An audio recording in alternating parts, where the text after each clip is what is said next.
হযরতে আব্দুল্লাহ ইবনে মাসউদ রাদিয়াল্লাহু তাআলা আনহু ছোট্ট একটু মানুষ, রাখাল মেষ চড়াচ্ছেন। হযরত আবু বকর সিদ্দিক নবীজি সাল্লাল্লাহু আলাইহি সাল্লামকে নিয়ে যাচ্ছেন। যাওয়ার সময় দেখলেন নবীজির মুখটা শুকনা,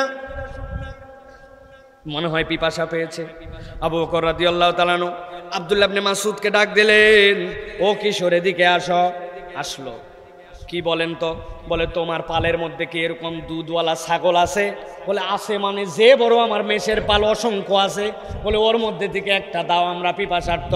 বলল পথিক ভালো করে বলে, আমার ছাগল অনেক আছে, কিন্তু আমি একজন বিশ্বস্ত আর বড় বেশি আমানতদার, থাকলেই তো আপনাকে দিতে পারবো না। আল্লাহু আকবার বাড়ির যায় বলেন। নবীজি এইটা দেখে অবাক হয়ে গেলেন। নবীজি বলেন, আবু বকর সরো, এই কিশোর এদিকে আসো।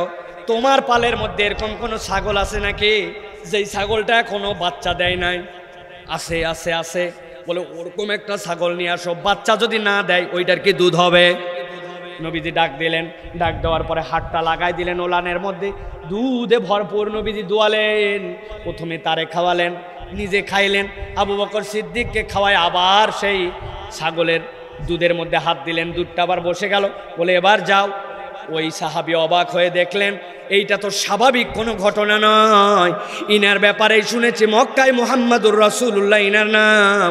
সাথে সাথে বলল, ইয়া রাসূলুল্লাহ আমাকে আপনি কোরআন থেকে কিছু দীক্ষা দেন। ভালো করে বুঝেন, হাদিসের কথা বলছে। বলে ইয়া রাসূলুল্লাহ আমাকে আপনি কোরআন থেকে কিছু দীক্ষা দেন।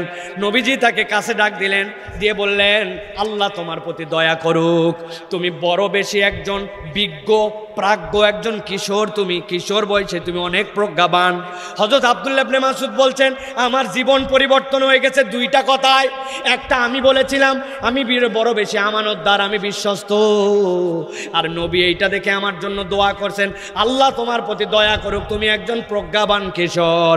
নবী ওই দিন আমাকে কিচ্ছু শিখান নাই, কিন্তু আমার এই আমানতদারিতায় এই কোরআন যে আমি শুনতে চেয়েছিলাম নবীর কাছে, আল্লাহ আমার অন্তরে এমন মোহাব্বত দিয়ে দিয়েছেন, আমি জীবনে কোনোদিন আর কোনো জায়গায় আমানতের খেয়ানত করি নাই।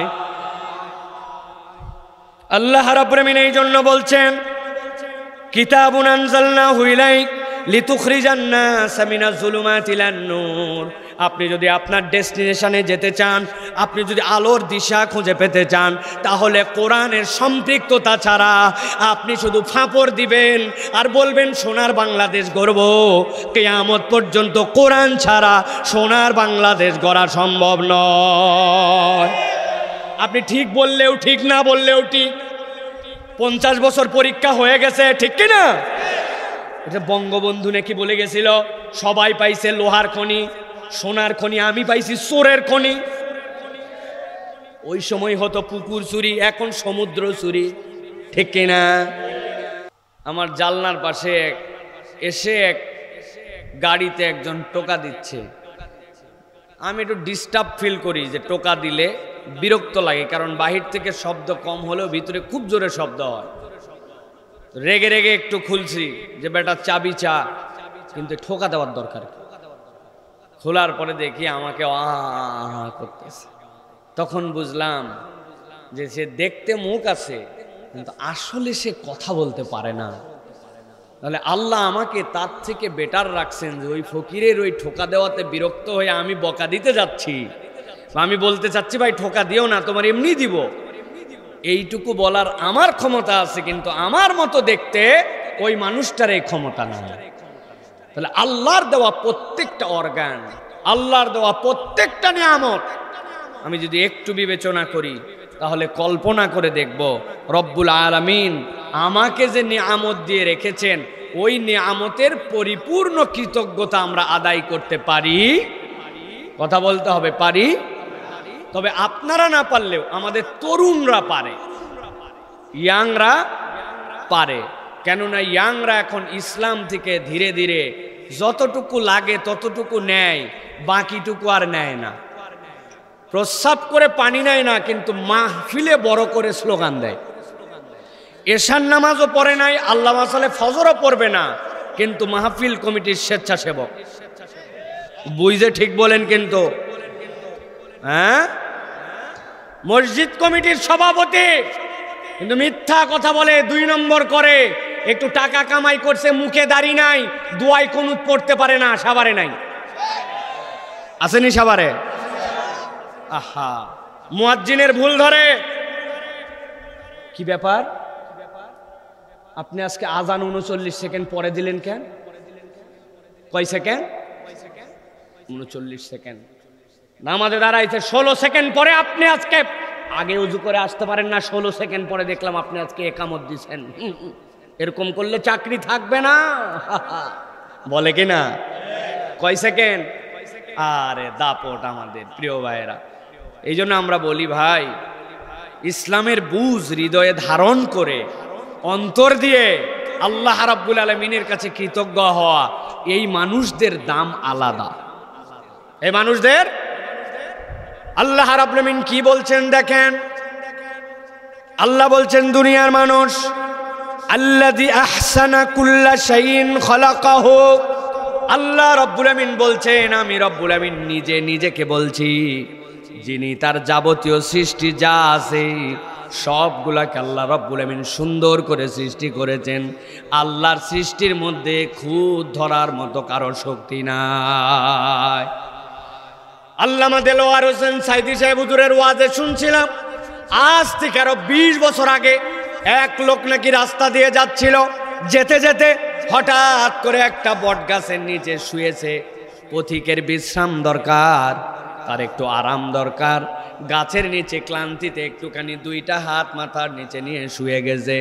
শুয়ে উপর দিকে তাকায় বলতেছে, হায় হায়, যেই গাছের এ মাথা ও মাথা অন্ত দেখা যায় না, এত বড় গাছ, কিন্তু এত বড় গাছের ফলগুলা এতটুকু টুকু, কি আশ্চর্য কথা। এই গাছের ফলগুলা আরো বড় হইতে পারত। তাল গাছের মতো ছোট্ট একটু চিকন এক ডালের গাছ, ওই গাছে এত বড় তাল হলে এই গাছের ফল এত ছোট ছোট। বলতে দেরি, উপর থেকে পাকা একটা ওই পাইকরের ফল বা বটের ফল নাকের উপরে পড়ছে। যেই না নাকের উপরে পড়ছে, আল্লাহর বান্দা লাফ দিয়ে উঠে বসছে, বসে বলছে আলহামদুলিল্লাহ। আপনি মনে করছেন নাকের উপরে এই ফল পড়ার জন্যই খুশি? না, ও চিন্তা করছে রব্বুল আলামিন, একটু আগেই চিন্তা করছিলাম ফল বড় হওয়া লাগবে, কিন্তু আমার মতো পথিক শুয়ে এখানে আরাম করে, ওই জায়গায় নাকে যদি ওই ফল না পড়ে তালের সাইজ পড়তো, তাইলে তো আমি জায়গায় ভর্তা হয়ে যাইতাম। ঠিক কি না?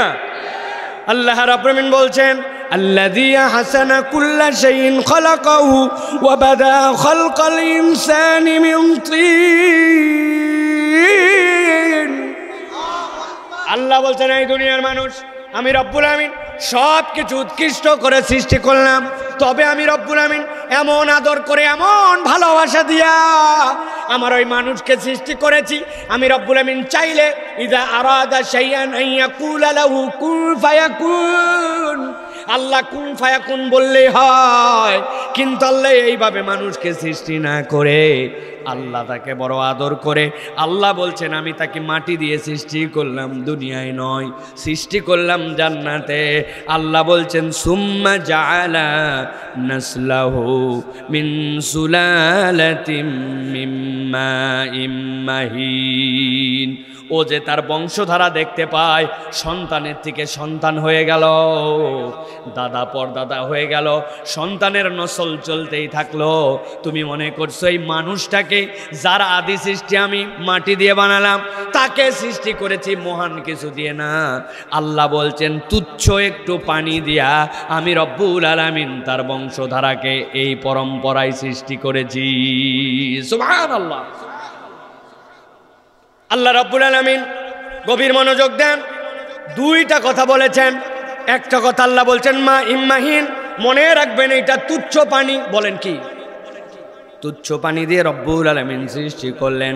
আল্লাহ রাব্বুল আলামিন বলছেন, দুনিয়ার মানুষ, যেই রব আমি তুচ্ছ পানি দিয়ে সৃষ্টি করলাম, ওই মানুষ, এবার মানুষকে আল্লাহ বলছেন আমি কি মর্যাদা দিলাম জানো নাকি? সুম্মা সাওয়া, আমি রব্বুল আমিন এরপরে তাকে সুষম করেছি। সুবহানাল্লাহ। সুষম মানে কি? আল্লাহ রব্বুল আমিন আপনার আমার জন্য যেখানে যা দেওয়া লাগবে সেখানে তাই দিয়েছেন। আল্লাহর সৃষ্টিতে খুদ ধরবে এরকম কোনো ব্যক্তি দুনিয়াতে নাই। যদি সে খুদ ধরতে চায় এটা তার ব্যর্থতা। কিন্তু একবার যদি সে চিন্তা করে তাহলে অবাক হয়ে যাবে। আমাদের দেশে এই মুহূর্তে আমাদের আবহাওয়া কত? 27 degree Celsius, 28 degree Celsius, feel like 30। আপনার আমার দেশে 30। কিন্তু ঠিক এই সময়ে আপনি যদি ইউরোপে চলে যান, ইউরোপে এখন আবহাওয়া 0 ডিগ্রি সেলসিয়াস থেকে আস্তে আস্তে মাইনাসের দিকে যাচ্ছে। আর আপনি যদি এখন ওই মধ্যপ্রাচ্য পার করে চলে যান, তাহলে ওই জায়গাতে আবহাওয়া 40 থেকে 45 থেকে 50 পর্যন্ত দৌড়াদৌড়ি করে। ভালো করে কথাটা বোঝেন। আল্লাহ রাব্বুল আমিন বলছেন সুম্মা সাওয়া। রব্বুল আমিন আপনাকে আমাকে পূর্ণ করে সৃষ্টি করেছেন কিভাবে? আপনি আমি যে নিঃশ্বাস নেই, আপনার আমার যে বক্ষস্থিত আপনার আমার জন্য যে শ্বাসতন্ত্র, যেইটা আপনার আমার জন্য এই সদর, এর ভিতরে রব্বুল আমিন আপনার আমার জন্য যে যন্ত্রপাতি সেট করেছেন। নাক দিয়ে আমি অক্সিজেন নেই, কিন্তু আপনি জানেন না আপনার আবহাওয়া এইখানে যদি মাইনাস ডিগ্রি হতো আর নাক দিয়ে আপনি নিঃশ্বাস নিয়ে ওইটা যদি আপনার লাঞ্চে পাঠাইতেন, আপনি একদিনের মধ্যে নিউমোনিয়ায় আক্রান্ত হয়ে আপনি শেষ হয়ে যেতেন। আর আপনার যদি ওই শ্বাসতন্ত্র যেটা 45 ডিগ্রি সেলসিয়াস, ওইটাও যদি নিঃশ্বাস দিয়ে টেনে আপনি ভিতরে পাঠাতেন, আপনার রক্তের কণিকাগুলা ভেঙে যেত। আল্লাহ রাব্বুল আমিন আপনার আমার নাকের ভিতরে ফেরোনাক্স নামে ছোট্ট একটু একটা যন্ত্র সেট করে দিয়েছেন। বান্দা দিনের বেলা কোনো কিছুই ম্যাক্সিমাম কাজে সে অবচেতনভাবে করে, চেতনভাবে করে না। বান্দা অবচেতনভাবে করে, কিন্তু আল্লাহর কাছে তার হিসাব আছে। বুঝাতে পারি নাই? বলেন তো আমাদের বেশিরভাগ কাজ কি চেতনে নাকি অবচেতনে? অবচেতন মানে কি? আপনাকে যদি বলা হতো আপনি প্রত্যেক মিনিটে গুনে গুনে 60 বার নিঃশ্বাস নেবেন, যদি উল্টাপাল্টা হয় আপনার তাহলে খবর আছে। বলেন তো গুনতে গুনতে কোন সময় ভুলে যাইতেন? আপনার অবস্থা ঠিক থাকতো। কিন্তু আমার চিন্তা করা লাগে না, আমার নিঃশ্বাস চলতেছে। বলা আছে আপনার চোখকে যদি আপনি সজীব রাখতে চান, তাহলে মিনিটে অন্তত পক্ষে আপনাকে 35 থেকে 40 বার চোখের পলক ফেলতে হবে। কম বেশি হলে আপনার চোখ ঝামেলা হবে। এটা যদি বলে দিত আর এই নিয়ম করে গুনে গুনে চোখের পলক ফেলা লাগতো, বান্দার বিপদের বাজার হয়ে যেত, ঠিক কিনা? রব্বুল আমিন আপনাকে আমাকে ফেরোনাক্স দিয়ে দিলেন। ওর কাজ কি? মাইক্রো সেকেন্ডের মধ্যে আপনার তাপমাত্রা মাইনাস হোক আর আপনার তাপমাত্রা 50 হোক, আল্লাহ রাব্বুল আমিন তার এমন বিচক্ষণ ক্ষমতা দিয়েছেন, সে মুহূর্তের মধ্যে কনভার্ট করে করে আপনার শ্বাসের জন্য যতটুকু উপযুক্ত ততটুকু আপনার বুকে সাপ্লাই করে। বেশি ঠান্ডাটাও দেয় না, বেশি গরমটাও দেয় না। আল্লাহ বলছেন বান্দা একটু বুঝ। আমি আল্লাহ বললাম সুম্মা সাওয়াহু ওয়া নাফাখা ফীহি মির রূহিহি। আল্লাহ বলছেন সুষম করে করার পরে আমি তার ভিতরে আমার রূহ দিয়েছি। মুফাসসিররা ব্যাখ্যা করছেন আল্লাহ কেন বলেন আমার রূহ দিয়েছি, এর দ্বারা আল্লাহ কি বুঝাতে চান? মুফাসসিররা বলছেন আল্লাহ রাব্বুল আমিন এর দ্বারা পৃথিবীর সকল প্রাণীর রূহ থেকে মানুষের রূহকে আলাদা করে সম্মান দিয়েছেন। আল্লাহ বুঝাচ্ছেন, রব্বুল আলামিন বুঝাচ্ছেন সকল প্রাণীর রূহ, সকল প্রাণীর জীবন আর মানুষের জীবন সমান নয়। আল্লাহ রাব্বুল আমিন পরের আয়াতে কারিমায় বলছেন ওয়া জাআলা লাকুমুস সামআ ওয়াল আবসারা ওয়াল আফিদা ক্বালিলাম মা তাশকুরুন।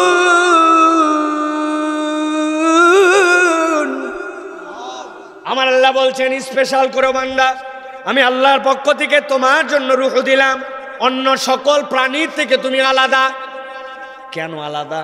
আল্লাহ বলছেন ওয়াজআলা লাকুমুস সামআ ওয়াল আবসার। এই বান্দা আমি তোকে কান দিয়েছি শ্রবণ করার জন্য, আর চোখটা দিয়েছি বান্দা আমি রব্বুল আলামিন তোকে দেখার জন্য। সুবহানাল্লাহ। অন্য আয়াতে কারিমার মধ্যে আল্লাহ বলছেন, গভীর মনোযোগ দেন, আলাম নাজআল লাহু আইনাইন ولسانا وشفتين وهديناه النجدين। রব্বুল আমিন বলছেন এই বান্দা আমি কি তোকে দুইটা চোখ দেই নাই, দুইটা ঠোঁট দেই নাই? আপনি বলছেন হ্যাঁ আল্লাহ, এই তো আমার ডান চোখ, এই তো আমার বাম চোখ। হ্যাঁ দুইটা চোখ দিছ। এই উপরের ঠোঁট, এই নিচের ঠোঁট। হ্যাঁ আল্লাহ তুমি আমার ঠোঁট দিছ। আল্লাহ জিজ্ঞাসা করার জন্য আপনারা বলছে। ভালো করে বোঝেন, আল্লাহ বলছেন ওয়া জাআলা লাকুমুস সামআ ওয়াল আবসার, তার মানে আপনার চোখ আর আপনার শ্রবণ ইন্দ্রিয়টা স্পেশাল কিছু।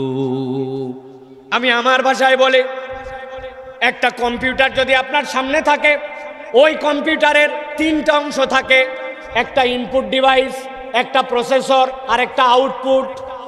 একটা দিয়ে কিছু ঢুকাতে হয় ইনফরমেশন, কিবোর্ডটা আপনার জন্য অনেক সময় এটা ইনপুট হয়, ডাটা কেবল যেটা দিচ্ছেন ওইটা আপনার জন্য ইনপুট হয়, আর ওর ভিতরে একটা প্রসেসর আছে। এরপরে আউটপুটটা কি, প্রিন্টার দিয়ে আউটপুট হয়, স্ক্রিনের মধ্যে আপনি দেখতে পান, ওইটা আপনার জন্য আউটপুট। একটা মানুষের জীবনে ইনপুট কি, আপনি যদি একটু হিসাব করেন তাহলে দেখবেন আপনার চোখ আর আপনার কান হচ্ছে আপনার ইনপুট। যারা ঠিক বলেন নাই, দুইটা ছোট ছোট আঙ্গুল, যে দুইটা আঙ্গুল নেন, নেওয়ার পরে কানের মধ্যে জোর করে ঠেসে ঢুকায় দেন আর চোখটা একটু বন্ধ করেন। এখন লজ্জা লাগলে বাড়িতে যায় করেন যে সাইফুল্লাহ ভাই এটা বলে গেছিল। আপনার এই কানের মধ্যে ঠেসে দিয়ে চোখটা বন্ধ করলে দুনিয়াটা আপনার কবর কবর মনে হবে। আল্লাহ বলছেন, ও দুনিয়ার বান্দা, আমি তোকে একটা কান দিলাম আর একটা চোখ দিলাম বান্দা, কেন জানিস? এই চোখ রব্বুল আলামিনের নিয়ামত। আমি বহু জায়গায় বলি, আমার একটা ফোন আছে, এক ছেলে লাভ দিয়ে আসছে আমার কাছে, হুজুর আপনাকে খুব মহব্বত করি, একটা সেলফি তুলবো। তুল ভাই তুল, তাড়াতাড়ি তুলে বিদায় হ। মোবাইল হাতে নিয়েও সেলফি তুলতেছে, যতই চাপ দেয় ওঠে না, কি জানি লেখা ওঠে, কি জানি লেখা ওঠে। খানিকক্ষণ পর পড়ে দেখছে লেখা উঠছে, there is insufficient memory card, if you want any new picture please delete something from your device. বলছে মরার মোবাইল আর সময় পেল না, 268 জিবি আমার মেমোরি, আর আমি একটা ছবি তুলবো, এই সময় বলতেছে মেমোরি ফুল, কিছু ছবি তুলতে চাইলে ডিলিট কল। বলেন তো আমাদেরও এরকম হয় কিনা? আরে কথা বলেন, হয় কিনা? আন্দাজি মুরব্বীরা হয় হয় বলতেছে, উনি বাটন মোবাইল।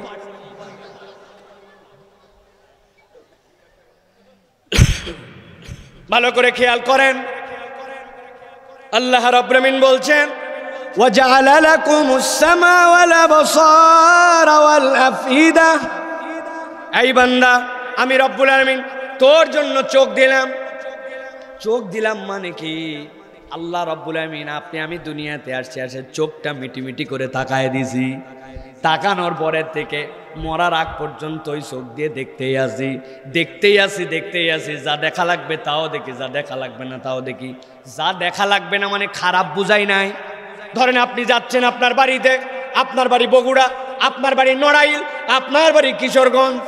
এখন আপনি যাচ্ছেন বাড়িতে, রাস্তার ধার দিয়ে বাসের মধ্যে বসে আছেন, যা চোখে পড়তেছে সব চোখ খোলা, খালি দেখেই যাচ্ছেন। আছে কিনা? এই দেখা আপনার দরকার আছে, কিন্তু না, কিন্তু চোখ খোলা থাকলে তো দেখা লাগবে রে ভাই। আপনি দেখতেছেন 70 বছর, কিন্তু কোনোদিন কল্পনা করলেন না যে রব্বুল আলামিন আপনার দেওয়া মেধা অনুযায়ী একটা মোবাইল, একটা যা কোনো মাধ্যম আছে, সেইগুলার যে মেমোরি, তার একটা ব্যালেন্স আছে। কিন্তু আপনি 70 বছর দেখে গেলেন, কোনোদিন আপনার ব্রেনের মেমোরি আজ পর্যন্ত ফুল হলো না। কথা বলেন, কোনোদিন দেখছেন নাকি আপনাকে বলছে, চাচা today happy birthday to you? Your brain's memory is already full. If you want any new scene tomorrow, please delete something from your head. চাচা 70 বছর যা ইচ্ছা তাই দেখছেন, আর জায়গা নাই। বলছে নাকি ভাই? আপনি একটু মেহেরবানি করে হৃদয় দিয়ে বোঝেন, আমার কথা নয়, আল্লাহ রব্বুল আলামিন বলেছেন, এই জন্য আপনাকে বলছি। আল্লাহ বলছেন, আমি বান্দাকে চোখ দিলাম, আমি বান্দাকে কান দিলাম, আমি বান্দাকে অন্তর দিলাম, ওয়াল আফইদা। আচ্ছা, অন্তর দিলেন যে আল্লাহ একবার বলেছেন রূহ, আরেকবার বলছেন অন্তর। অন্তর কেন দিলেন? ভালো করে বোঝেন। আপনার অন্তরের যে ক্ষমতা, এগুলো কেন নড়াচড়া করতেছেন ভাই? আমি চাই নাই তো।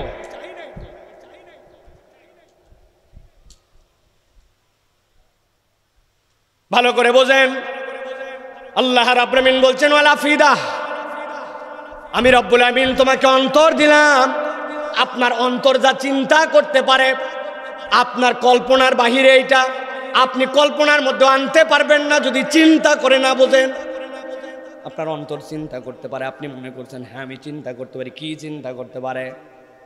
একটা উদাহরণ দেই। আপনার এলাকায় একটা লোক আছে, দিন আনে দিন খায়, সারাদিনে 500-700 টাকা কামাই করে। হঠাৎ করে বাড়িতে আসবে, এমন সময় ফোন গেছে বাড়ির থেকে, স্বামী শোনো বাড়িতে আসতেছো, শ্বশুর বাড়ির লোকজন আসছে। আসার সময় মেহেরবানি করে 1.5 কেজি গরুর গোস্ত, একটা দই আর 1.5 কেজি 1.5 কেজি একটু চমচম নিয়ে আসো। কামাই করছে কত? আর কথা বল না বললে কেমনে হবে? আরে পেছনের ভাই আপনারা যারা দাঁড়ায় আছেন, লোক তো আপনারা আমার ওয়াজের, আপনারা যদি দাঁড়ায় থাকেন তো ওয়াজটা করবো কার কাছে ভাই? আমার তো তরুণ শ্রোতা, বুড়াদের কোনো ওয়াজই নেই আন্দাজে আমার কাছে। ভালো করে বোঝেন, কামাই 700, গরুর গোস্ত কত কেজি? কি কে বললো 500? 10 কেজি যাওয়ার সময় বাঁধে দিবেন, অর্ডার দিলাম। বাবা ভালো করে বোঝেন, গরুর কেজি 750-800 টাকা, মিষ্টি আরো 200-300 টাকা, দই নিলে 200-300 টাকা, ক্যাপাসিটি নাই। বেচারি অনেক কষ্ট করে 1/2 কেজি গোস্ত, 1/2 কেজি মিষ্টি আর একটা ছোট্ট দই নিয়ে গেছে। যাওয়ার পরে বউ তো ভিতরে, কিন্তু বাপ মায়ের সামনে বলতেছে না, ঘরের মধ্যে ঢুকে বলছে তোমার হুঁশ আছে? আস্তে করে একটু ঠোকা দিয়ে আবার বাইরে যায়, আব্বা ঠিক আছে। অভিনয় করতে হয় সংসারে অনেক সময়, ঠিক কি না? বেচারি তো মন চাইছে 1-1.5 কেজি গোস্ত নয় আরো বেশি নিয়ে যাবে, কিন্তু সামর্থ্যে কুলাই নাই। রাত্রেবেলা যখন শুইছি, শোয়ার পরে যখন রাত্রেবেলা চিন্তা করতেছে, হারে শ্বশুর শাশুড়ি আমার সম্মানিত মেহমান, তাদেরকেও মনের মতো করে আপ্যায়ন করতে পারলাম না। রাগের মাথায় মনে মনে ভাবতেছে, চোখ বন্ধ করে দুনিয়ার যত গরু আছে যদি সবগুলা আমার গোয়ালে ঢুকে যেত, এত বড় আমার গোয়াল, আর ওই গোয়ালের চাবি আমার কাছে থাকতো, দুনিয়ার একটা মানুষ যদি 1 টুকরা গরুর গোস্ত খেতে চায় তাহলে আমার থেকে অনুমতি নিয়ে খাওয়া লাগতো। বলেন তো, যেই লোক 1 কেজি গরুর গোস্ত কিনতে পারে নাই, ওই লোক চাইলে মনে মনে এরকম কল্পনা করতে পারে কিনা? কথা বলেন। দুনিয়ার যত ধান চাল আছে আর মিষ্টির দোকান আছে, সব মিষ্টির দোকান তো অসল, কারণ সব গরু তো আমার, দুধ কই, ঠিক কিনা? এই কল্পনা করতে পারে কিনা? এরকম কল্পনা করতে করতে ঘুমায় গেছে। হঠাৎ করে ঘুমের মধ্যে থেকে জান্নাতে ঢুকে গেছে। জান্নাতে ঢোকার পরে হুর আসছে তার কাছে, আসার পরে বলছে, sir please take a chicken piece. খুব আপ্যায়ন, লেগ পিস নিয়ে আসছে, বড় বড় মুরগার লেগ। জান্নাতে গেছে উনি ভিআইপি, এখন চিন্তা করছে একবারে যদি খাই ইজ্জত থাকে না, ভাব নিচ্ছে নো নো নো। বলছে please sir take a 1 piece please. বলছে না না না। অনেক রিকোয়েস্ট করার পরে এরপরে একটা লেগ পিস নিছে, নিয়ে সুন্দর করে চিবাচ্ছে। এমন সময় বউ পাশের দিকে এসে ধাক্কা দিয়ে বলছে, এই লোকটা টাকাও নাই আবার মাথাও নষ্ট হয়েছে নাকি, খেতা চিবাও কেন? ভালো করে বুঝে থাকলে বলেন, যেই লোকের সামর্থ্যে কিছু নাই কিন্তু তারপরেও এই লোকের কোন কল্পনা করতে পারে কিনা বোঝানোর জন্য বলছে, ঠিক কিনা? আপনি এর থেকেও বড় কল্পনা করতে পারেন, যেই সূর্য দুনিয়ার থেকে 12 লক্ষ গুণ বড়। কত লক্ষ? আপনি কল্পনা করছেন রাত তোর সূর্য, 1 সূর্য খাইয়ে ফেলতে পারে এরকম 1000 সূর্য যদি নিক্ষেপ করা হয় একটা তারার মধ্যে, ওই তারাগুলার কিচ্ছু খবর হবে না। এক একটা তারা এত বড় এত বড়। আপনি কল্পনা করছেন আমার কাছে যদি এত বড় একটা পলিথিন থাকতো, অন্তত পক্ষে 2-4-5 হাজার তারা ধরে বাঁধে ফেলতাম।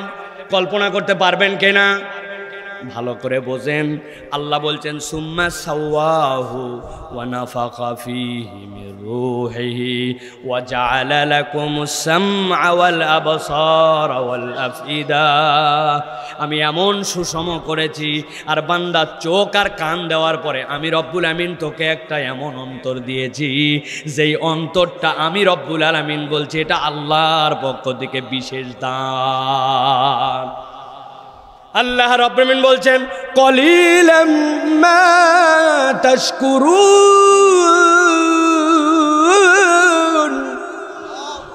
অল্প আছো তোমাদের মধ্যে যারা এইগুলা বুঝে বুঝে আল্লাহর কৃতজ্ঞতা আদায় করো। কে বলছে? জোরে বলেন। কলিলাম মা তাশকুরুন, তোমাদের মধ্যে অল্প সংখ্যকই আছো যারা আল্লাহর এই নিয়ামতের প্রতি কৃতজ্ঞ। এবার বলেন, আমি যে প্রথম কথা দিয়ে শুরু করেছিলাম, আমাদের মধ্যে কৃতজ্ঞ বান্দা বেশি না অকৃতজ্ঞ বান্দা বেশি? অকৃতজ্ঞ আমরা। কি পাইলাম? বলি না ভাই, কিচ্ছু পাই নাই। আমি বলি বেটা, রাত্রে যে শুইছিলা তোমার মোবাইল আছে একটা, আহা 5000 মিলিঅ্যাম্পিয়ারের ব্যাটারি, 3 দিন চার্জ দেওয়া লাগে না, ডায়লগ মারে না? কিন্তু 3 দিনের পরে 4 দিন 10%-এর নিচে আসলে কেল্লা ফতে, আপনার মোবাইল আর চলে না, ঠিক না? কয়বার খোলেন দিনে মোবাইল? 20 বার, 30 বার, 100 বার, 200 বার। আপনি চোখের পলক ফেলেন প্রত্যেক দিন কমসে কম 22,000 বার। পরের দিন সকালে আল্লাহ বলবে, বেটা তোর চার্জ নাই, অতএব চোখ খুলতে পারবি না। কানও আছে, মুখও আছে, কানা দিয়ে দেশ ভরে যেত। কে? গ্রামের বাড়িতে গেছেন, যাওয়ার সময় চোখের চার্জার ভুল করে নিয়ে যান নাই, আর আপনার চার্জার ইন্ডিভিজুয়াল, ওই রকম চার্জার গ্রামে নাই। 3 দিন খালি চোখ বন্ধ করে ঘোরা। কে? আমি হাসানোর জন্য বলছি না। কলিলাম মা তাশকুরুন, অল্পই তোমরা আল্লাহর কৃতজ্ঞ হও, অকৃতজ্ঞতার হার বেশি, ঠিক কি না? এই মাহফিলগুলাতে অকৃতজ্ঞতা আছে। আপনি কি মনে করছেন আমাদের যদিও জায়গা নাই, কিন্তু এই এলাকায় কয়টাই লোক? হ্যাঁ, এ কয়টাই লোক? অনেক পণ্ডিত আছে, ওনারা আসে নাই, সব জানি আমরা। হুজুর কি ওয়াজ করবে এগুলা জানাই আছে, ঠিক না ভাই? ওনারা ঠাইসে যদি ধরেন, এই গোসলের ফরজ কয়টা? পিকআপ তো গরম, বলছে 3টা। বল কি কি? বলছে জানা আছে। আরে বল বেটা, জানা আছে তাই কি? বলছে লুঙ্গি, বদনা, গামছা। যারা খুব জোরে হেসে দিলেন, ওনাদেরকে যদি আবার বলা হয়, ভাই হাসলেন তো খুব জোরে, দাঁড়ান। সানার মধ্যে আল্লাহ বলছেন ওয়া তাআলা জাদ্দুকা ওয়া লা ইলাহা গায়রুকা, এর মানে কি বলেন? বলছে আমার ইমাম সাহেব জানে। তোর বাপের বিয়ে খাইছে আমি, বেয়াদব, আমাকে সানার অর্থ ধরিস? আছে না ভাই? আছে কি না? খবরদার আর আছে বলবেন না, বলেন আমরা। আছে বললে খুব মজা লাগে। আছে। আমরা নামাজের ভিতরের ফরজ জানে না, বাইরের ফরজ জানে না, বিরাট বড় দাপট নিয়ে ঘুরে বেড়ায়, আবার বলে মাহফিল করে কি হবে, তাই না ভাই? প্রিয় ভাইয়েরা, আল্লাহ আমাদেরকে বুঝ দান করুক, বলেন আল্লাহুম্মা আমিন। আলোচনা তো মোটামুটি শেষ করে দিছি, এখন দোয়া করে দিলে হয়, ঠিক না ভাই? আর একটু করব, আলোচনা শুরুই হয় না, কেবল একটু বাউন্ডারি দিলাম। ওই যে আপনারা যেরকম ভিতরে আসতে পারবেন না, ওই জায়গায় দিছে, আমিও একটু বাউন্ডারি দিলাম, ওয়াজটা যেন বাড়ির যায়। ওয়াজ তো প্রতিদিন শুনি, কোনো বাউন্ডারি ছাড়া ওয়াজ। এমন গরম দিলাম, দিয়ে উত্তেজনা ছড়াই দিয়া, তকবির দিয়া, মনে করলাম দেশ কায়েম করে ফেললাম, অথচ বান্দা এখনো অজু জানে না। হুদা মিছা গরম, হুদা মিছা গরম দিয়ে লাভ নাই। প্রিয় ভাইয়েরা, আমরা সংক্ষিপ্ত সময়ে, আমি নিয়ত করেছি একটা নির্ধারিত প্রসঙ্গে অল্প কিছু কথা বলবো, আপনাদের জন্য ছোট্ট করে নোট করে নিয়ে আসছি। বেশিক্ষণ না, একেবারে অনেকক্ষণ হবে তা না, নির্ধারিত একটা প্রসঙ্গে কথা শুনে আমরা বাড়িতে যাব ইনশাআল্লাহ। রাজি আছেন তো আপনারা? আমার স্বেচ্ছাসেবকরা কই? যারা এই মাহফিলের স্বেচ্ছাসেবক, কারা কারা?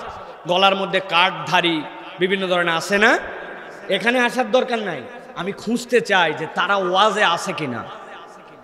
কারণ সব এলাকায় নিয়ম, স্বেচ্ছাসেবকরা মাহফিল টাহফিল ইন্তজাম করে, ওরা ঘোরাফেরা করে, অনেক ব্যস্ততা গেছে, 2-1টা বিড়িও টান মারে, যেহেতু একটা দমের ব্যাপার আছে, আর চিন্তা করে এলাকার লোক তারা ওয়াজ শুনে খা, আমরা আয়োজন করে দিচ্ছি তোরা শুনে খা।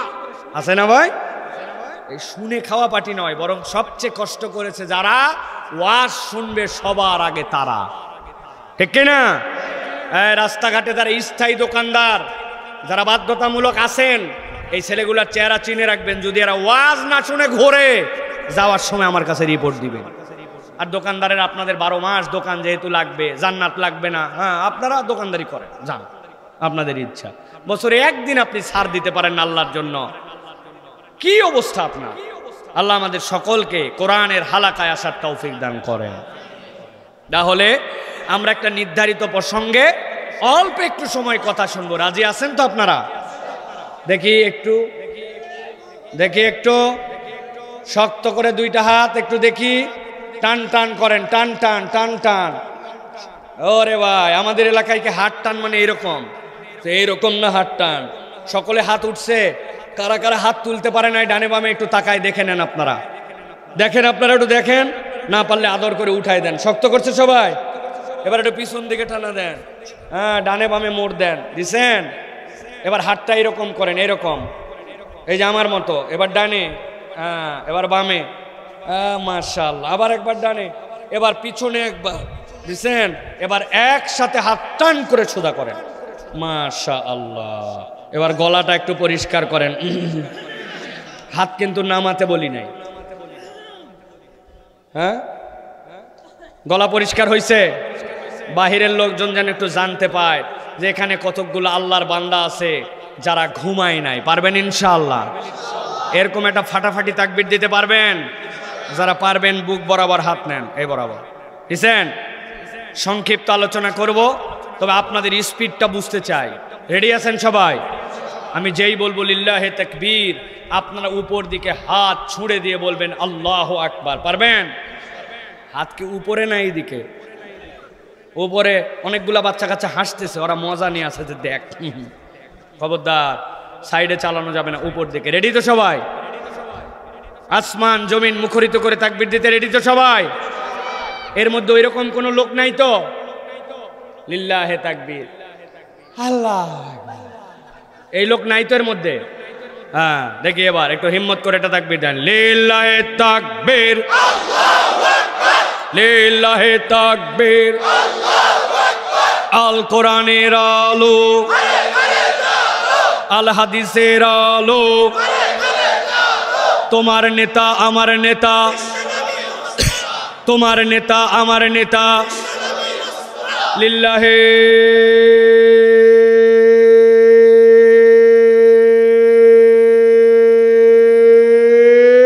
তাকবীর। আলহামদুলিল্লাহ, হাত নামান, আলহামদুলিল্লাহ বলেন। শয়তান আছে আর থানা স্ট্যান্ড পার, ঠিক কিনা? কারণ আল্লাহু আকবারের ধ্বনি শুনলে নবীজি বলছেন পেছন দিয়ে হাওয়া মারতে মারতে বিদায়। এগুলো বক্সের শব্দ কমে যাচ্ছে কেন ভাই? একটু বাড়াও না। তাহলে চলেন আমরা নির্ধারিত একটা প্রসঙ্গে কোরআনুল কারীম থেকে আমরা কথা শুনবো, একদম সংক্ষিপ্ত সময়, 20 থেকে 25 মিনিট অ্যাটেনশন দিয়া। এরপরে কিছু প্রশ্ন উত্তর আছে, এইগুলা দিয়ে আমরা দোয়া মোনাজাত করে যাব ইনশাআল্লাহ। রাজি তো সকলে? আল্লাহ কবুল করুক। চলেন আমরা বিতাড়িত শয়তান থেকে আশ্রয় প্রার্থনা করে সমস্বরে সকলে আমরা একযোগে পড়ি আউযু বিল্লাহি মিনাশ শাইতানির রাজিম বিসমিল্লাহির রাহমানির রাহিম আলিফ লাম রা কিতাবুন আনজালনাহু ইলাইকা লিতুখরিজান নাসা মিনাজ-জুলুমাতি ইলান নূর। আল্লাহ রাব্বুল আলামিন তাবৎ দুনিয়ার মানুষের জন্য আল্লাহ রাব্বুল আলামিন কোরআনুল কারীমের মধ্যে বর্ণনা করছেন, ও দুনিয়ার মানুষ, তোমাকে যদি জিজ্ঞাসা করা হয় কোরআন তোমার দরকার আছে কিনা, কোরআনের সাথে সম্পৃক্ততার তোমার প্রয়োজন আছে কিনা, তুমি বলবা হ্যাঁ আছে, কিন্তু তুমি জানো না কি কারণে আছে। আল্লাহ রাব্বুল আমিন কোরআনুল কারীমের মধ্যে কোরআন দিয়ে বোঝাচ্ছেন, দুনিয়ার মানুষ, তোমাদের জন্য আমি রব্বুল আমিন কোরআনের বিষয়বস্তুই মানুষ বানায় দিয়েছি। পুরা কোরআনের সাবজেক্ট হচ্ছে মানুষ। আল্লাহ বলছেন ওই মানুষকে আমি রব্বুল আমিন জানাতে চাই, দুনিয়ার মানুষ তার স্বার্থে, তার জীবনের স্বার্থে 5টা কারণে কোরআনের সাথে সম্পৃক্ত হওয়া লাগবে। কারণ কয়টা? হয় নাই সকলের মধ্যে? কারণ কয়টা? এই ইউটিউবার ভাই খালি রেকর্ড করবে আর ছাড়বে না, জান্নাতে যাওয়া লাগবে? কথা বলো লাগবে তো? তাহলে বলেন আমাদের কারণ কয়টা? একে একে 5টা কারণ বলবো, ভালো করে গভীর মনোযোগে খেয়াল করেন। 1 নম্বর কারণ, কোরআন ছাড়া আলোর দিশা, পথের দিশা আর কেউ আপনাকে দেখাতে পারে না।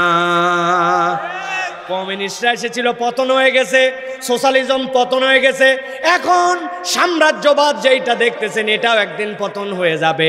দুনিয়ার বুকে যত অন্ধকার সবগুলার পতন হয়েছে, কিন্তু ইসলামের আলো টিম টিম করে জ্বলতে জ্বলতে 1400 বছর পর্যন্ত আছে। আল্লাহর চ্যালেঞ্জ, এই ইসলাম কিয়ামত পর্যন্ত বিজয়ীর বেশে থাকবে।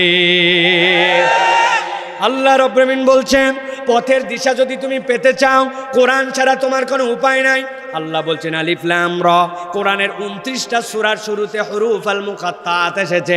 আশ্চর্য বিষয় হচ্ছে, এই হুরুফ আল মুকাত্তাত যে 29টা সূরায় আসছে, এর মধ্যে 26টা সূরা, যেই সূরার শুরুতে আল্লাহ রাব্বুল আমিন এই বিচ্ছিন্ন বিচ্ছিন্ন অক্ষর ব্যবহার করেছেন, কিন্তু আল্লাহ রাব্বুল আমিন এই অক্ষরগুলি বর্ণনার পরে তার কোরআনের পরিচয় দিয়েছেন।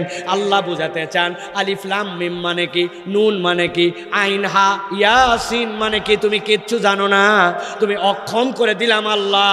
আল্লাহ সক্ষম করার পরে বলছেন, এখন তোর সক্ষমতাটা হচ্ছে আমি এখন তোকে কোরআনের পরিচয় দিতে চাই। আলিফ লাম মিম যালিকাল কিতাবু লা রাইবা ফি ইয়াসিন ওয়াল কুরআনিল হাকিম। আল্লাহ বারবার এরকম করে কোরআনের পরিচয় দিচ্ছেন। আল্লাহ বুঝাতে চান, কোরআন ছাড়া বান্দা তোর কোনো পথের দিশা নাই। আল্লাহ বলছেন কিতাবুন আনজালনাহু ইলাইক, ও আমার হাবিব, এই কিতাব আপনার প্রতি অবতীর্ণ করা হয়েছে কেন? লিতুখরিজান নাসা মিনাজ যুলুমাতি ইলান নূর, মানুষকে অন্ধকার জিন্দেগি থেকে আলোর দিকে নিয়ে আসার জন্য আল্লাহ রাব্বুল আমিন কোরআন দিয়েছেন। ওই পিছনের যুবক বলবে, হুজুর আমার বাড়িতে আলোয় ফকফকা, আমার মোবাইলে পর্যন্ত আলো আছে, আমি আলোতেই আছি, আবার কোরআনের দরকার কি? কথা বলেন। এবার আপনাদের কাছে 2টা প্রশ্ন করব, একটু উত্তর দিবেন আপনারা বুঝে সুঝে।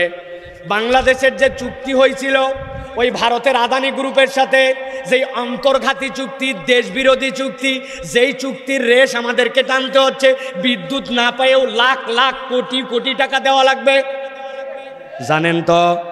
এবার বলি তো, যারা এই চুক্তি করছিল তারা পড়ালেখা জানে না, মূর্খ, ম্যাট্রিক ফেল, সবগুলা আপনার আমার ভাষায় বিরাট বড় পড়ালেখাওয়ালা।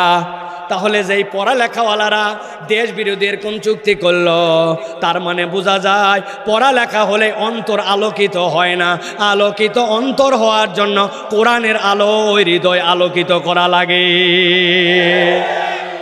রাস্তার কাজ কন্ট্রাক্টররা পায় কিনা বলেন তো? কন্ট্রাক্টর বিশাল অশিক্ষিত মূর্খের বাচ্চা, ওর একটা যোগ্যতা আছে, কোন কোন কোয়ালিটি থাকলে আপনার কন্ট্রাক্টরই পাবেন। কিন্তু রাস্তার যে বেহাল দশা, ওর দিকে তাকায় আমরা দেখি যেইখানে যা দেওয়া লাগবে সেইখানে কিন্তু তা দেওয়া হয় না। যেখানে দেওয়া লাগবে পাথর, ওই জায়গায় দিচ্ছে 2 নম্বর খোয়া। যেই জায়গায় দেওয়া লাগবে বিটুমিন, পিচ, ওই জায়গায় দিছে পোড়া মোবাইল আর কেরোসিন। আর যেই জায়গায় বড় বড় বিল্ডিং, অনেক বিল্ডিং এর মধ্যে যেখানে মোটা মোটা রড দেওয়া লাগবে দিছে কি দিছে? আমাদের এলাকায় বাঁশ দেয় নাই, কঞ্চি দিছে।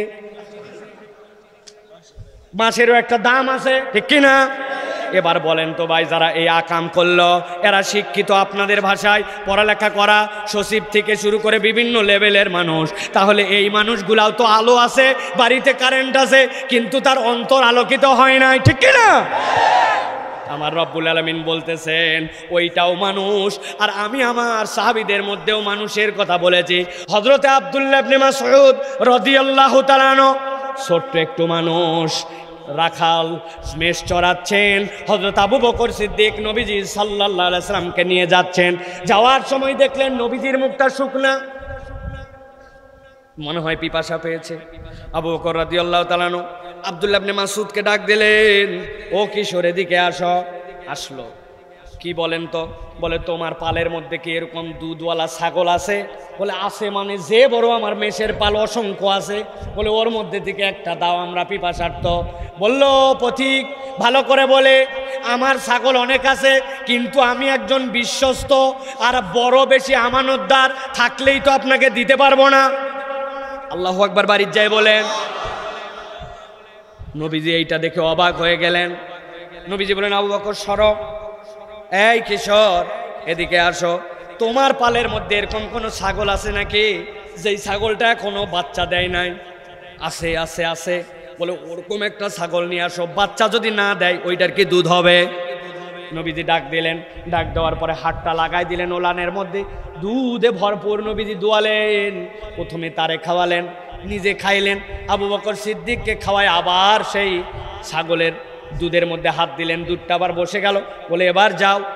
ওই সাহাবী অবাক হয়ে দেখলেন এইটা তো স্বাভাবিক কোনো ঘটনা নয়, ইনার ব্যাপারেই শুনেছি মক্কায় মুহাম্মাদুর রাসূলুল্লাহ ইনার নাম।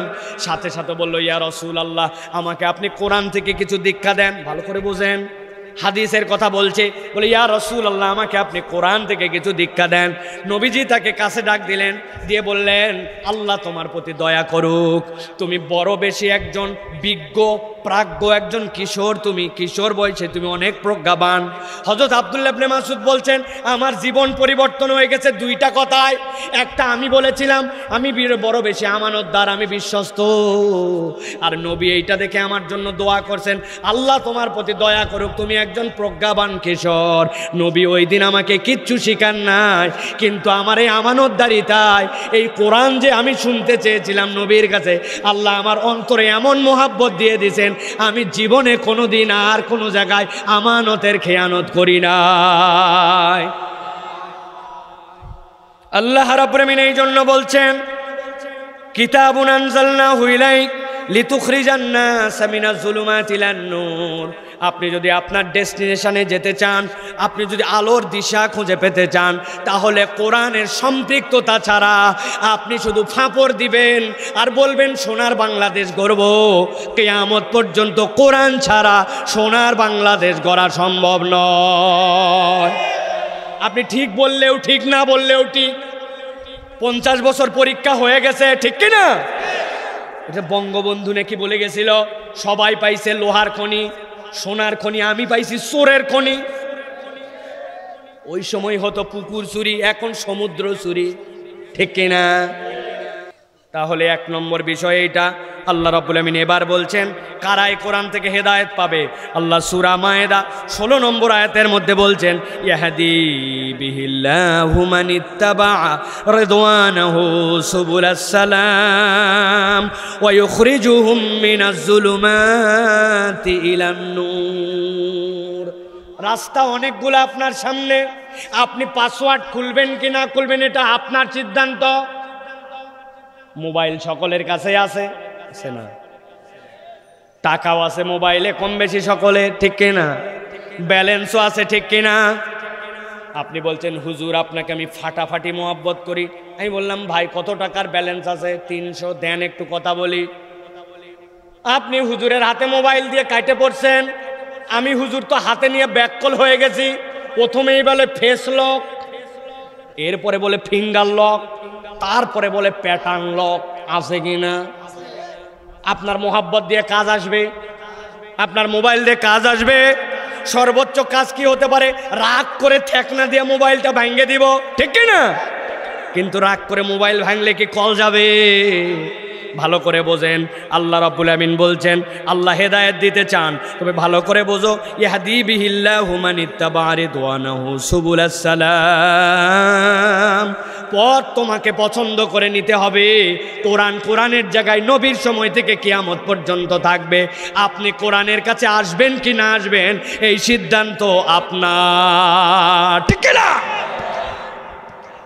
আল্লাহ রাব্বুল আমিন বলছেন, একবার যদি আসো, ইখরিজুহুম মিনাজ যুলুমাতি ইলান নূর, রব্বুল আমিন তোমাকে অন্ধকার থেকে আলোতে বের করে দিবেন। তাহলে 1 নম্বর মনে রাখতে হবে, কোরআন আমাকে আলোর পথ দেখাবে, ঠিক কিনা? 2 নম্বরে আল্লাহ রাব্বুল আমিন বলছেন এই কোরআন আপনাকে জীবনের উদ্দেশ্য জানাবে। কি জানাবে? কেউ আপনাকে প্রপার জীবনের উদ্দেশ্য বলে না, সবাই লাগাইছে আপনাকে প্রতিযোগিতায়। ইসলাম আপনাকে বলতেছে আপনার প্রতিযোগিতা নয়, ইসলাম বলতেছে আপনাকে সহযোগিতা করতে হবে। প্রতিযোগিতা নয়, সব জায়গায় প্রতিযোগিতা নয়। তারা আপনার মাথা খেয়ে ফেলছে, তোমাকে ফার্স্ট হতে হবে, তোমাকে দৌড়াতে হবে। কে তোমার আশপাশে ছিটকায় পড়লো তাকানো যাবে না। ইসলাম বলছে না, তুমি জীবনের উদ্দেশ্য বোঝো নাই, জীবনের উদ্দেশ্য বোঝো নাই। জীবনের উদ্দেশ্য অন্যরা বুঝাবে কেমনে? জীবনের স্রষ্টা কি অন্য কেউ? আল্লাহ একটু আগেই বলছি না, ওয়ানাফাখা ফীহি রূহি, আল্লাহ বলছেন আমি আমার আত্মা তার মধ্যে দিয়েছি। তাহলে আপনার আমার জীবন দিয়েছেন কে? ভয় পান না কি বলতে পারি? ক্লান্ত হয়ে গেছেন না? আল্লাহ রাব্বুল আমিন বলছেন আল্লাযী খালাকাল মাউতা ওয়াল হায়াতা লিয়াবলুয়াকুম আইয়ুকুম আহসানু আমালা। ও বান্দা, জীবনের উদ্দেশ্য তোকে কেউ বলবে না, কেউ বলবে না।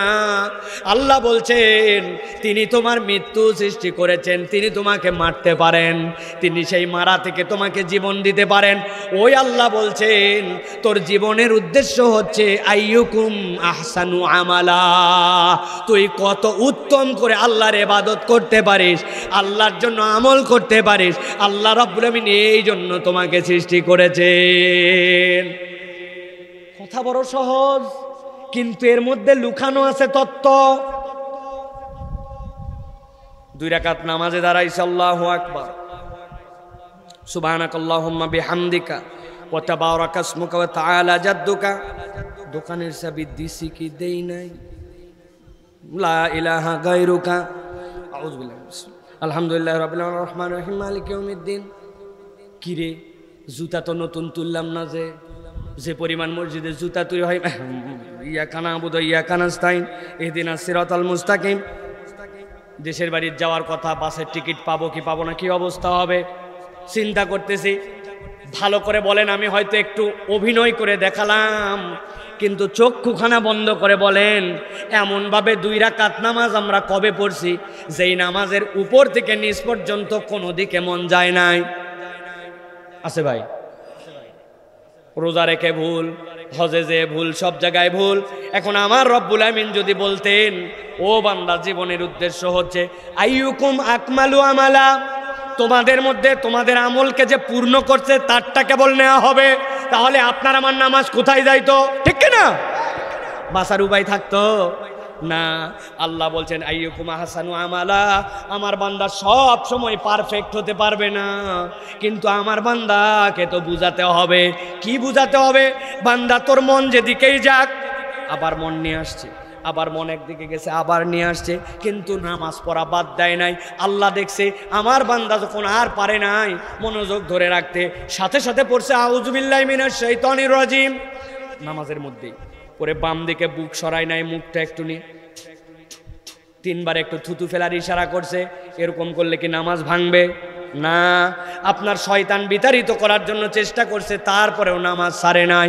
আল্লাহ বলছেন আমার বান্দার জীবনের উদ্দেশ্য বুঝালাম, বান্দা তুই চেষ্টা করতে থাকবি সর্বোত্তম ভাবে, আর কবুল করে নেওয়ার মালিক আমি আল্লাহ। রব্বুল আলামিন বলছেন এই বোধ তোমাকে কে দিবে? কুনতুম খায়রা উম্মাহ উখরিজাত লিন-নাস তা'মুরুনা বিল মারুফ ওয়া তানহাউনা আনিল মুনকার। আল্লাহ বলছেন তোমাকে উত্তম করে সৃষ্টি করা হয়েছে, তোমার উত্তমটা সংশ্লিষ্ট করা হয়েছে, তুমি অপরের কল্যাণে আসবে। দুনিয়ার মানুষ শিখায় আপনি বাঁচলে বাপের নাম আছে কিনা, আর ইসলাম বলতেছে না অপরে বাঁচলে তোমার সুনাম। মুখস্থ করেন, অপরে বাঁচলে তোমার নাম, তোমার দাম আল্লাহর কাছে। আল্লাহ বলছেন উখরিজাত লিন-নাস, মানুষের জন্য তোমাকে বানানো হয়েছে। কি কাজ করবে? তা'মুরুনা বিল মারুফ, সৎ কাজের আদেশ দিবে, অন্যায় থেকে ফিরাবে। এইটা মানুষের জীবনের উদ্দেশ্য। আপনাকে শিখাইছে ব্যালেন্স বাড়ান লাগবে, টাকা কামান লাগবে, দুনিয়ার ফেম হওয়া লাগবে, দুনিয়ার সুনাম হওয়া লাগবে, বাড়ি হওয়া লাগবে, সব হবে, কিন্তু আপনার মৌলিক উদ্দেশ্য আপনি অপরের কল্যাণের জন্য সৃষ্টি হয়েছেন। বলেন তো নবীজির বাড়ি কয়তলা ছিল? 26, 7, 3। আহা, নবীজির গাড়ি কয়টা ছিল? আল্লাহ নবী সাল্লাল্লাহু আলাইহি সাল্লাম পৃথিবীর সবচেয়ে সফল মানুষ। নবীজি বলছেন চাইলে আমি রব্বুল আমিনের কাছে যা চাইতাম তাই দিতেন। নবীজি মজা করে বলেছেন এই উহুদ পাহাড় আমাদেরকে ভালোবাসে, আমরা উহুদকে ভালোবাসি। আমি যদি আল্লাহর কাছে বলতাম উহুদ পাহাড় সোনা হয়ে যা, এক মুহূর্তের মধ্যে সোনা হইতো। আধুনিক সৌদি আরবের খনি বিশেষজ্ঞরা গবেষণা করে দেখেছেন, নবী কেবল আশা করছেন, আল্লাহ এর বরকত এমন দিয়েছেন, পুরা উহুদের নিচটা সোনার খনি। আল্লাহ এই জন্য বলছেন সৎ কাজের আদেশ দিবা, অন্যায় থেকে মানুষকে ফিরাবা, এটা আপনার আল্লাহর কাছে মর্যাদা বাড়ানোর দায়িত্ব। মনে করেন না এটা আমার অপশনাল ডিউটি, করলে ভালো, না করলে সমস্যা নাই। না, আপনাকে অন্যায় থেকে ফিরাতে হবে, ন্যায় কাজের আদেশ দেওয়া লাগবে। যুবকরা পারবে? পারবে? পারার আগে তো আপনারে শুধরান লাগবে। আপনি নাম্বার 1 বিড়িখোর, আপনার চুলের কাটের ঠিক নাই, মুখের দাড়ি নাই, টাকনুর নিচে কাপড়, মসজিদের খবর নাই, আপনি মসজিদের পাশে বসে পাবজি গেম খেলেন, ওদিকে মসজিদের মুয়াজ্জিন আজান দেয়, আছে কি না? আহারে, এই যে 5 তারিখ, 4 তারিখে ছিলাম আমি কক্সবাজার, রাত্রের মাহফিল শেষ করে রওনা দিয়েছি, সকালে ঢাকায় মহাসমাবেশ, রওনা হয়ে আসতেছি, আস্তে আস্তে ওই কাঁচপুর ব্রিজের আগে ওই জায়গায় ফজরের ওয়াক্ত হয়ে গেছে। এক মসজিদে দাঁড়ালাম, অনেকবার দাঁড়াই আমি, ওখানে দাঁড়ায় মনটা খুশি হয়ে গেল। তাড়াহুড়া করে দেখলাম জামাত দাঁড়াইছে, তাহলে জামাতটা পাবো, সফরে জামাত পাওয়া কঠিন। অজু করতে যায় খোঁচা লাগলো, এই যে এখনো দাগ আছে, তাড়াতাড়ি করতেছি, এক খোঁচা এদিক দিয়ে রক্ত বের হয়ে গেল, রক্ত মুছে যায়। প্রথম রাকাতে দাঁড়ালাম, কিন্তু যখন মসজিদে ঢুকবো সামনে দেখি ওই মসজিদের সামনে 10-12টা দোকান, ওইগুলো মাছের আড়ত। ফজরের আগে যত মাছ ধরছে ধরে ওখানে নিয়ে আসছে, ওখানে নিলাম হচ্ছে 310, 310, 311, 312, 313, 314, খালাস। বলার পরে আর পার্টি নাই।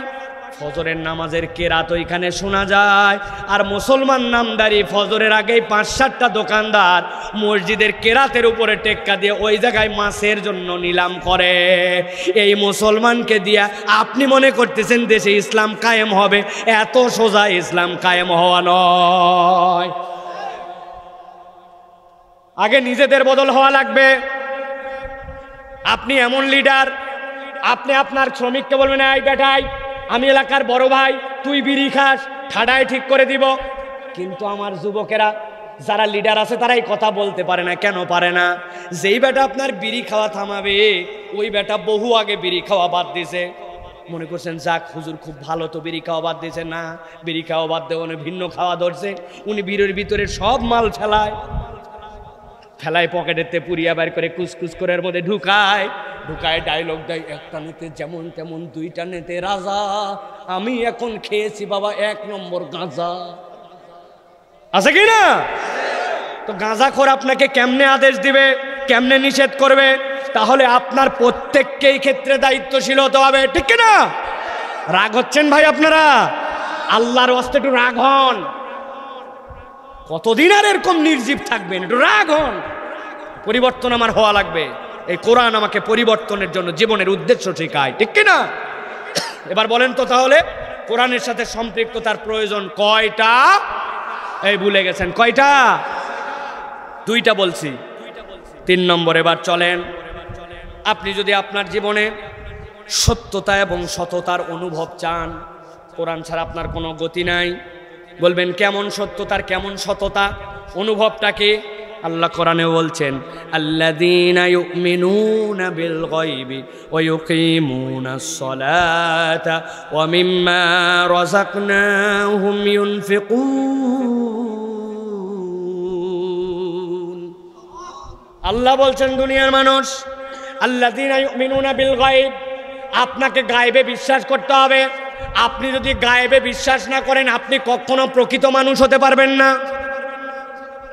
আমার পরকাল নাই, আমি যা ইচ্ছা তাই করতে পারি, বুঝে বলবেন, উত্তর দিবেন বুঝে সুঝে। আপনার এলাকায় এক লোক 3টা মার্ডার করছে, কয়টা? যুবকরা কথা বলো ভাই, কয়টা? ধরা পড়ে গেছে, কেস আদালতে, জজ সাহেব সকল প্রমাণ এজাহার, থানা রিপোর্ট সব দেখে মৃত্যুদণ্ড ঘোষণা করছে। যেই না মৃত্যুদণ্ড ঘোষণা হয়ে গেছে, একজনের চাচা, একজনের ফুপা, একজনের খালুরে মারছে। যেই লোকের চাচারে মারছে লাফ দিয়ে উঠে বলছে, মারহাবা, আমি আমার চাচা হত্যার বিচার পাইছি। পাশের যে খালু আর ফুপু ওই দুইজন বলছে তুই মার্ডারের বিচার পেলি আমাদের গুলার কি হলো? বুঝেন, বুঝানোর জন্য বলছে। জজ সাহেবের কাছে যাওয়া কঠিন, গেছে তাও বলছে ওই লোক আর চাচার হত্যার বিচার পেয়েছে, আমার খালু আর মামা বিচার করে। বাংলার কোন বিচারক কেন, পৃথিবীর কোন বিচারক যারা একবার ফাঁসি দিয়ে হত্যা করা হবে ওই লোককে আর দ্বিতীয়বার ফাঁসি দিতে পারবে? পারবে? আমার আল্লাহ বলছেন আল্লাযীনা ইউমিনুনা বিল গায়ব, দুনিয়াতে তোমাদের মধ্যে থেকে অপরাধ প্রবণতা কমবে কেমনে? অপরাধ প্রবণতা কমবে তুমি যখন গায়েবে বিশ্বাস করবে। তোমার একটা হিসাব থাকবে আল্লাহর কাছে, একদিন দাঁড়ায় আমাকে বিচারের সম্মুখীন হতে হবে। দুনিয়ার কেউ আমার মোবাইল টিপি এর হারাম দেখা না খবর পাইলেও আমার আল্লাহ আমার খবর রাখে, কেননা আমি গায়েবে বিশ্বাস করছি, ঠিক কিনা? পাপ এমনি কমবে না। জীবনে আপনার সততার অনুভব লাগবে, সত্যতার অনুভব লাগবে। আমার ইউটিউবাররা জানে আমি হাজার হাজার বারে উদাহরণ দেই। 10 বছর আগে পাসপোর্ট অফিসে গেছি, হজে যাব, পাসপোর্টের মেয়াদ শেষ, 6 মাস পাসপোর্ট না থাকলে ভিসা দেয় না। কিছু প্রস্তুতিও নিয়ে গেছি, জানি এমনি এমনি কাম হয় না, ঠিক কিনা? দোতলায় অফিস, যাওয়ার পরে খালি আমি ঘুরাই, বললাম ভাই যদি কিছু লাগেন বলেন, জুলুমের শিকার হলেও দেওয়া লাগবে আমার, চায় না, কিন্তু খালি এই ডেস্ক ওই ডেস্ক ঘুরায়। অনেকক্ষণ পরে বলছে হুজুর নিচে চলেন। দোতলার থেকে যেই না নিচে আসব, সিঁড়ি যেইগুলো আছে, এই যে সিঁড়ি, তারপরে একটা ল্যান্ডিং, তারপরে আবার একটা সিঁড়ি, তাই তো ওই এক সিঁড়ির ধাপ আছে ল্যান্ডিং এর জায়গায় বলছে হুজুর মাল ছাড়েন। আমি বললাম এই টাকা দেওয়ার জন্য আমি কখন থেকে অপেক্ষা করতেছি বেটা, উপরে বললে তোমার কি সমস্যা, এতক্ষণ ঘুরাই এই জায়গায় কেন? বলছে হুজুর কারণ আছে, বিল্ডিংটি সিসি ক্যামেরা নিয়ন্ত্রিত, তবে মনিটরে চেক করে দেখছি এই জায়গায় ক্যামেরায় ধরে না, এমনি এমনি আপনাকে এই জায়গায় আনি নাই। আল্লাহ বলছেন জীবনের সততার অনুভব কোরআন ছাড়া কেউ দিবে না। কোরআন তোমাকে প্রথমেই বলতেছে আলিফ লাম মিম যালিকাল কিতাবু লা রাইবা ফীহি আল্লাযীনা ইউমিনুনা বিল গায়ব। আল্লাহ বলছেন কোরআন তোমাকে বলছে তোমাকে গায়েবে বিশ্বাস করা লাগবে। এরপর আল্লাহ বলছেন ওয়া ইউকিমুনাস সালাহ, সালাতের অনুগামী হতে হবে। সালাত যার জীবনে নাই তার জীবনে কোনো সত্যতার অনুভব নাই, ওইটা একটা ভুয়া মুসলমান। কি মুসলমান? পাকিস্তানে একজন ওস্তাদ এক ছাত্রকে জিজ্ঞাসা করছে বলো তো কে নামাজ পড়ে না? ওই ছেলে উত্তর দিছে 3 ধরনের, যে মারা গেছে সে নামাজ পড়ে না। কি বলছে? যে মারা গেছে সে নামাজ পড়ে। বলছে ওস্তাদ 2 নম্বর হচ্ছে যে মুসলমান না সে নামাজ পড়ে না। আর 3 নম্বর বলছে আমাদের সমাজে দেখছি পাগলও নামাজ পড়ে না। এখন আপনি এই 3টার কোনটার মধ্যে আছেন? আপনি কি পাগল? যদি হন তাহলে হ্যাঁ বলবেন, আর না হলে না বলবেন। আমরা কি পাগল? যারা বলে নাই চালাকি করবেন না, কিন্তু বললাম বলেন আপনি আমি কি পাগল? হ্যাঁ দাঁড়ায় আছে যেগুলা, আপনারা কি পাগল? 1 নম্বর সে। 2 নম্বরে আপনি আমি কি মৃত? বুঝে বলেন আপনি আমি কি অমুসলমান? আপনি যদি মুসলমান হন তাহলে আপনার নামাজ, আর আপনি অমুসলমান হলে নামাজ নাই, তাহলে যে বেটা নামাজ পড়ে না আমি আর বললাম না। ক্লিয়ার? ক্লিয়ার? বুঝে নিয়েন, সারা জীবন এইটা মনে রাখবেন। আল্লাহ বলছেন ওয়ায়ুকিমুনাস সালাতা ওয়া মিম্মা রাযাকনাহুম ইউনফিকুন। আমি রব্বুল আমিন বললাম ওই ব্যক্তিরা নামাজ আদায়ী, আর ওই ব্যক্তিগুলা আল্লাহর দেওয়া রিজিক থেকে খরচ করে। ব্যাপক ব্যাখ্যা, এখন যাব না। মিম্মা রাযাকনাহুম ইউনফিকুন, আল্লাহ বলছেন আমি দেওয়া রিজিক থেকে তুমি খরচ করো, তুমি কামাই করো না, ফুটানি মারো না। মিম্মা রাযাকনাহুম, আমি রিজিক দিয়েছি তুমি খরচ করো। আমার হাতের কামাই। কিসের কামাই? তোমার কলার কামাই। 4 আঙ্গুল একটু বাইন্ধেন, বাইন্ধে যে অফিসে যাই সই করেন, এই আঙ্গুল বাইন্ধে একদিন অফিসে যাবেন, দেখবনি আপনার কত হ্যাডাম। হাতের কামাই না ঠ্যাঙ্গের কামাই। আর ডাল দিয়ে যদি বউ ভাত দেয়, এটা বাইন্ধে একটু খাইয়েন, এটা দিয়ে তুলে দিবস পার হয়ে যাবে। অতএব জীবনের সত্যতার অনুভব দিবে কোরআন। কে দিবে? 4 নম্বরে আল্লাহ রাব্বুল আমিন বলছেন এই কোরআন তোমাকে তোমার রবের পরিচয় জানাবে। সুবহানাল্লাহ বলেন। আল্লাহ বলছেন ইন্না হাযাল কুরআন ইয়াহদি লিল্লাতী হিয়া আকওয়াম ওয়া ইউবাশশিরুল মুমিনিনা আল্লাযীনা ইয়া'মালুনাস সালিহাত আন্না লাহুম আজরান কাবীরা। আল্লাহ বলছেন তোমার রবের পরিচয় যদি তুমি চাও তাহলে এই কোরআন তোমাকে দিবে। কেননা রব নিজের পরিচয়ে বলেছেন ওয়াতাম্মাত কালিমাতু রাব্বিকা সিদকাও ওয়া আদলা লা মুবাদদিলা লিকালিমাতিহি ওয়া হুয়াস সামিউল আলিম। দুনিয়ার সবাই কথা ঘোরায়, একমাত্র যার কথার কোনো ঘোরান নাই তিনিই হচ্ছেন আপনার আমার রব। তিনি কে? আল্লাহ বলছেন ওই রবের পরিচয় তুমি পদে পদে খুঁজে পাবে।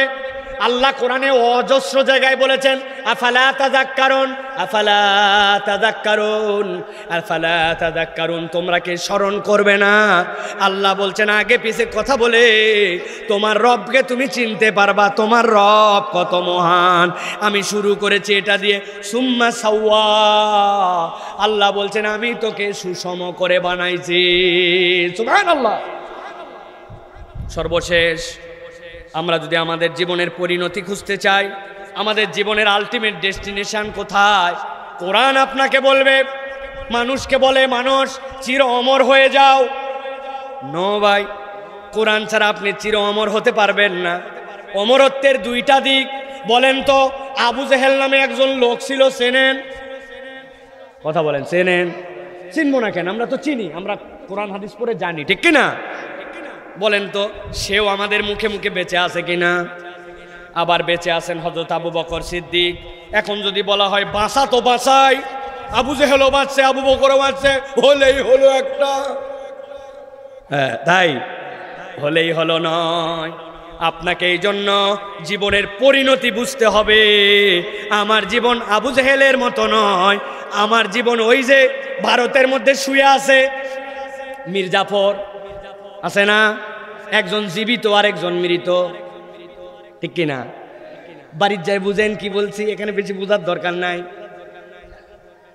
আমার রব্বুল আমিন বলছেন জীবনের পরিণতি বোঝার জন্য রব্বুল আমিন বলছেন এই কোরআনের কোনো বিকল্প নাই। গভীর মনোযোগ, শেষ কথা। ইন্না হাযাল কুরআনা ইয়াহদি লিল্লাতী হিয়া আকওয়াম। আল্লাহ বলছেন এইটা ওই কওমগুলোকে হেদায়েত দিবে। ওয়া ইউবাশশিরুল মুমিনিনা আল্লাযীনা ইয়ামালুনাস সালিহাত, যারা দুনিয়ার বুকে নেক কাজ করবে।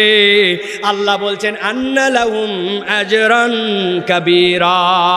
আল্লাহ বলছেন আমার কাছে তাদের জন্য বিশাল বিশাল বিশাল বিশাল একটা পুরস্কার রেডি আছে। বলেন তো এই পুরস্কার কি? বলেন, ভয় পাচ্ছেন? বলেন। নো, 100তে 0 পায়ে ফেল। আল্লাহ রাব্বুল আলামিন ইন্নাল্লাযীনা আমানু ওয়া আমিলুস সালিহাত লাহুম জান্নাতুন তাজরি মিন তাহতিহাল আনহার অজস্র জায়গায় বলছেন। তাহলে আল্লাহ এই জায়গায় কেন বললেন আন্না লাহুম আজরান কাবীরা? গভীর মনোযোগ। আল্লাহ নবী বলছেন জান্নাতে সবাই যাবে, ইমানদারেরা যাওয়ার পরে একদিন রব্বুল আলামিন ওই জান্নাতের মধ্যে আসবেন। আসার পরে জিজ্ঞাসা করবেন ইয়া হালাল জান্নাহ। জান্নাতীরা লাভ দিয়ে উঠে বলবে লাব্বাইক ওয়া সাদাইক ওয়াল খায়রু বিয়াদাইক। এই রব হাজির আছি, ভালো মন্দ সব তোমার হাতে। আল্লাহ জিজ্ঞাসা করবেন জান্নাতীরা হাল রাদিতুম, তোমরা খুশি আছো তো? জান্নাতীরা চিন্তা করবে আল্লাহ কি খেপেই গেলেন নাকি? উত্তর দিব মা লাকা লা নারদা ইয়া রব্বানা ওয়া কদ আতাইতানা মা লাম তুতি আহাদান ক্বাবলানা। যা পাইছে এরকম নিয়ামত কেউ পাইছে নাকি? খুশি না হয়ে থাকতে পারি নাকি আল্লাহ? আল্লাহ রাব্বুল আমিন বলছেন এরপরে বান্দাদেরকে জিজ্ঞাসা করবেন হাল আজিদুকুম, নিয়ামত কি বাড়ায় দিব? সাথে সাথে বান্দা বুঝবে না, চুপ করে থাকবে। কেমনে আবার নিয়ামত বৃদ্ধি পায়? আমার নবী বলছেন আল্লাহ তখন বলবেন উহিল্লু আলাইকুম রিদওয়ানি, আমি আজকের থেকে তোমাদের প্রতি চির খুশি হয়ে গেলাম, আর কোনোদিন তোমাদের উপরে রাগ করব না। আমার নবী বলছেন এই কথা বলার পরে আল্লাহ তার মুখের যাবতীয় পর্দা সরায় দিবেন। জান্নাতের ভিতরে রবের সাথে বান্দার ওই দিন দিদার হয়ে যাবে। যেই বান্দাই একটু আগে বলছিল ওয়া মা লাকা লা নারদা ইয়া রাব্বানা, যা নিয়ামত পাইছি এরকম কেউ পাইছে নাকি? আল্লাহ যখন নিজেকে সরাই নেবেন, বান্দার কাছে জান্নাতের সব নিয়ামত পানসা লাগবে। আল্লাহ বোঝার পরে জান্নাতের প্রত্যেক সকাল প্রত্যেক সন্ধ্যায় আল্লাহর বান্দাদের সাথে দিদার দিবে। আল্লাহ বলছেন, যেই চোখ তোর রবকে দেখবে, যেই ব্রেন তোর রবকে অনুভব করবে, ওই রবকে চেনার জন্য এই কোরআন ছাড়া তোকে কে রাস্তা দেখাবে? আল্লাহ এই জন্য বলছেন, আন্না লাহুম আজরান কাবীরা, এইটা কেবল জান্নাত নয়, এইটা তোর রবের দিদার। সুবহানাল্লাহ। তাহলে আমাদের আলটিমেট ডেস্টিনেশন হচ্ছে রবকে দেখা, ঠিক কি না? কে শিখায়? কোরআন শিখায়। আপনাকে রবকে কে চিনায়? কোরআন চিনায়। জীবনের সত্যতার অনুভব জাগ্রত কে করায়? কোরআন করায়। আপনাকে আলোর দিশা কে দেয়? কোরআন দেয়।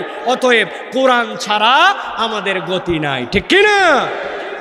বললাম ঠিক, ওয়াজও শুনলাম 2 ঘন্টা, কিন্তু আফসোস যে আমাদের মধ্যে অনেকেই আছে আজ পর্যন্ত কোরআনটা বিশুদ্ধ করে তেলাওয়াতটা পর্যন্ত শিখি নাই, ঠিক কি না ভাই? ওইটাও ঠিক, এইটাও ঠিক, তাহলে কোনটা ব্যাঠিক? কবে শিখবো আমরা? কবে কোরআন বোঝার চেষ্টা করব? আজকে আমি 10টা ভাইয়ের কাছ থেকে ওয়াদা নিতে চাই যে যারা বলবেন যে হুজুর আল্লাহ যদি আমাকে তৌফিক দেয়, আগামীকাল জুম্মার দিন থেকে শুরু এই কোরআনের নিরেট বাংলা অনুবাদ আমি আগামী 3 মাসের মধ্যে এ মাথা থেকে ও মাথা পড়ে শেষ করব। কারা আছেন? তোলেন হাত। বুঝে তুলবেন। কোরআনের অর্থ পড়তে হবে। সূরা ফাতিহা থেকে সূরা নাস পর্যন্ত 10টা লোক আগামী 3 মাস। এটা কি মাস? নভেম্বর। আজকে কয় তারিখ? 8 তারিখ পড়ে গেছে মনে করেন। 7 তারিখ নভেম্বরের 7, ডিসেম্বর, জানুয়ারি, ফেব্রুয়ারির 7, 3 মাসে কোরআনের এ মাথা ও মাথা একটা অনুবাদ নেবেন, নিয়ে ওই অনুবাদটা এ মাথা ও মাথা পড়ে শেষ করবেন। হাত তোলেন। রাজি নাই? এতগুলা লোকের মধ্যে রাজি নাই? পারবেন ইনশাআল্লাহ? বাকিরা পড়বেন না, তাই তো? আল্লাহ কবুল করুক। হাত নাম। যারা হাত তোলেন নাই, এবার আপনাদের জন্য বাধ্যতামূলক দেওয়া হলো 30 পারার পুরা অনুবাদ পড়তে হবে।